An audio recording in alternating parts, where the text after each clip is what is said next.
Okay, let's have a look at the Shopify kits, and I'm gonna combine a couple of them. So there are the icons, the components, then you have some account screen and some additional like extension screens if you're doing the app. So obviously they are gonna be well done. I'm not sure how much you wanna reuse the same exact icons, but technically you can.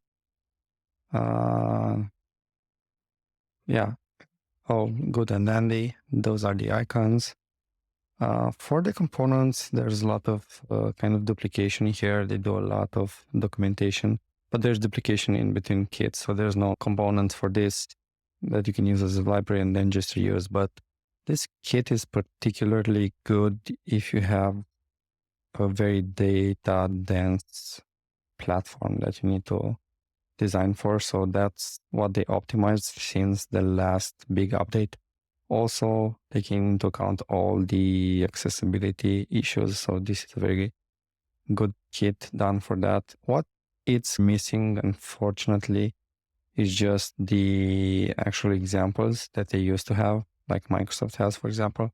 You get it in these other kits that kind of duplicate all the components. So it's not linked to a particular one. But again, all in all, it's a good kit, especially if you're doing e-commerce. Obviously, they know what they're doing. And you can see how dense the data is around these apps without compromising accessibility. Everything is still very usable.